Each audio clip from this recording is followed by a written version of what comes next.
Salutations à tous, c'est le frère Motamo Nendi et aujourd'hui par la manifestation de la grâce de l'Oba, nous allons partager un enseignement dans Bibelka Tambal et la seule Bible authentique et véritable sans erreur ni contradiction. Pour cela, nous allons aller dans Essombe chapitre 17. Donc Essombe, c'est la réconciliation, donc pour réconcilier le peuple, la réconciliation du peuple, de la communauté, de ceux qui suivent les lois et les ordonnances, avec le verbe de l'Oba. Pour cela, au verset 7, donc Essombe chapitre 17 à partir du verset 7, donc l'exhortation va se porter sur les mises en garde, donc les avertissements contre l'impudicité. Au verset 7, il est dit, les aliments sont pour le ventre, virgule, et le ventre n'est pas seulement pour les aliments. Donc ici, on nous apprend, on nous informe que les aliments sont pour le ventre. Donc, il y a une utilité, une fonction du ventre qui est liée aux aliments. Mais ce n'est pas seulement sa seule fonction du ventre, parce que nous savons que dans le ventre, il y a plusieurs organes, donc il y a plusieurs utilités au ventre. Point. Mais le corps n'est pas pour l'impudicité. Point. Donc, ici on nous dit le corps. Quel corps? Puisque nous savons qu'il y a le corps physique, visible, il y a le corps astral, l'âme, et le corps spirituel. Mais on nous apprend ici, le corps n'est pas pour l'impudicité. Point. Et nous savons que ces trois corps sont liés. Le corps n'est pas pour l'impudicité. Il est pour l'œuvre selon le verbe. Point. Donc le corps d'une personne, le corps des hommes, c'est pour quelque chose, à une utilité, à une fonction. Ce n'est pas pour aller, peut-être, comme certains le font, faire du n'importe quoi. Il y a un rôle à jouer, donc le corps a un rôle. Et le rôle, c'est pour l'œuvre selon le verbe. Et qu'est-ce que l'œuvre? L'œuvre, selon le verbe, c'est déjà la sanctification. Ça peut être aussi propager la bonne nouvelle. Ça peut être fortifier les frères et les sœurs. Ça peut être aider son prochain. Ça peut être aussi pour écouter les enseignements que nous recevons. Les mettre en pratique. Donc tout ça, c'est l'œuvre selon le verbe, donc selon la vérité. Verset 8. Et celui qui a ressuscité Jokisabe par son mundi d'entre les morts rendra aussi la vie à vos corps mortels par son mundi qui habite en union avec vous. Donc, ici on nous montre qu'est-ce qui adviendra justement du corps pour ceux qui vont marcher selon les préceptes et selon les enseignements, qui vont les mettre en pratique. Donc, ils vont justement appliquer ce pourquoi leur corps est. Le corps n'est pas pour l'impudicité, il est pour l'œuvre selon le verbe. Donc, ceux qui vont adhérer à ça, comprendre cela et le manifester dans le plan visible et dans leurs trois êtres, cela, il est dit ici, vos corps mortels. Donc le corps mortel, ça va être le corps physique. Par ce mundi, donc celui qui a ressuscité Jokisabe par ce mundi d'entre les morts rendra aussi la vie à vos corps mortels par ce mundi qui habite en union avec vous. Parce que nous savons que le corps visible, c'est le corps qui périt pour certains. Donc, ce corps-là, c'est lui à qui aussi la vie va être rendue. Donc, ressuscité. Au verset 9, il est dit, vos corps spirituels ainsi que les nôtres. Donc, c'est Essombe ici qui parle. Vos corps spirituels ainsi que les nôtres. Donc, quand il dit les nôtres, ça, ce sont les corps spirituels des apôtres aussi. Vos corps spirituels ainsi que les nôtres sont des membres de Jokisabe et du deuxième. Point. Voilà. Ça, c'est la précision. Donc, les membres, donc nos corps, nos trois corps, corps visible, astral et spirituel, sont des membres, donc font partie d'un tout. Déjà, ça va représenter, ça va faire partie des Bassi, l'assemblée.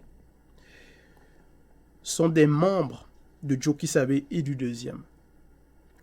Prendrai-je donc les membres de Jokisabe et du deuxième, virgule, pour en faire les membres d'une prostituée, point d'interrogation.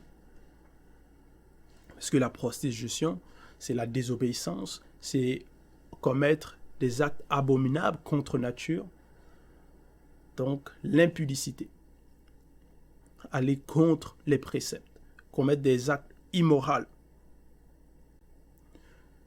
Donc,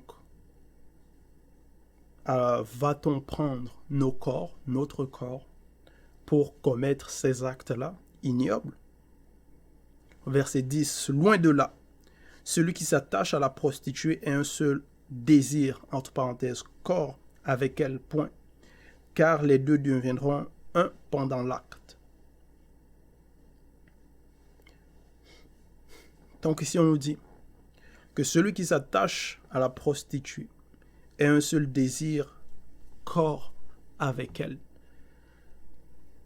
Donc, puisque les personnes qui vont commettre cela, comme les prostituées, ils vont avoir certains désirs, ils vont avoir des désirs mauvais.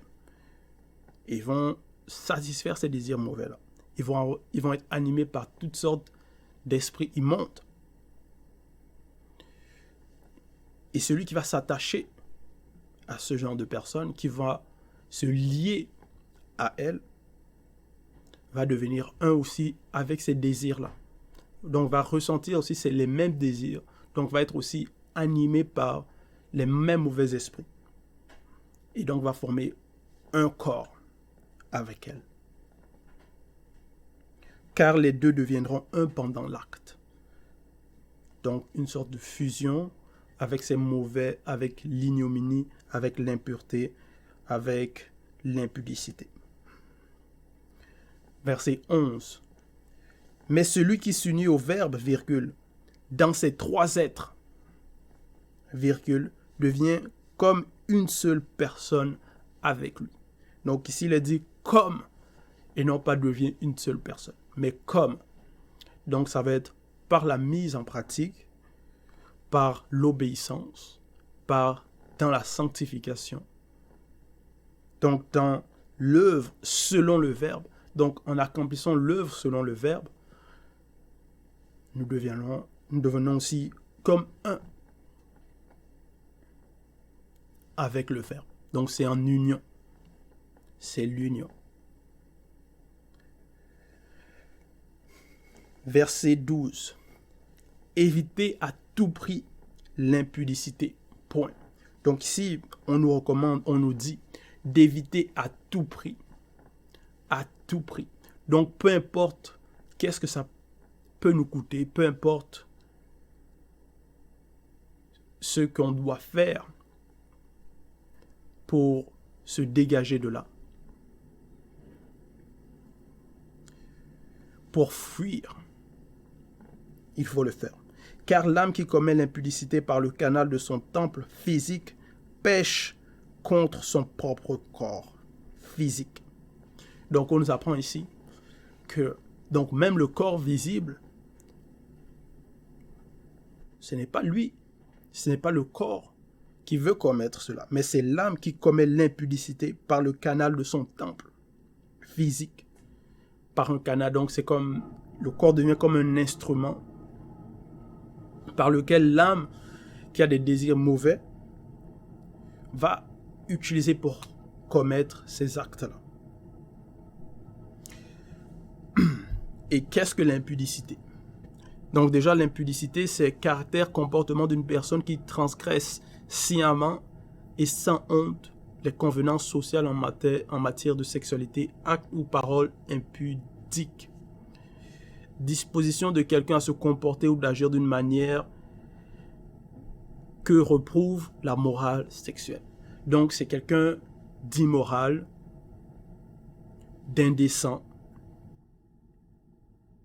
qui commet donc des actes qui ne sont pas moralement acceptables ou socialement corrects. Donc, quiconque commet ces actes-là pêche aussi contre son propre corps physique. Verset 13. Nos corps physiques sont aussi des temples sacrés. Point. Donc, on nous apprend ici que les corps, ce sont aussi des temples sacrés. Et nous savons que dans le temple sacré, il ne doit se passer rien d'immoral, rien d'impudique dans ce temple-là. Ça doit être pur, saint. Donc, c'est pour ça qu'on nous appelle à la sanctification. Et nous ne nous appartenons point à nous-mêmes. Point. Voilà ici. Donc, on ne s'appartient pas à soi-même. Donc, ce que nous faisons, ce que nous devons faire, n'est pas selon nos désirs de l'âme livrée à elle-même, mais ça doit être selon le maudit, selon le verbe, selon la vérité. Verset 14. Car nous avons été graciés. Point. Voilà. Donc, on reçoit la grâce, on a la grâce d'écouter les enseignements, de les mettre en pratique, de se sanctifier, de connaître la vérité. Donc, dans cette grâce-là, nous devons faire, agir selon ce que la grâce nous demande, selon ce que le Verbe nous demande, selon ce que la vérité nous demande. Verset 14. Car nous avons été graciés, point. Glorifions donc l'Oba dans nos trois êtres. Glorifions donc l'Oba dans nos trois êtres. Donc, en évitant l'impudicité, toutes sortes de pratiques abominables, et en mettant en œuvre, donc en agissant selon le Verbe, c'est en cela où nous glorifions l'Oba aussi, dans nos trois êtres, par nos actions. Donc, c'était l'exhortation. Toute gloire et tout honneur à l'Oba, seul créateur unique et véritable.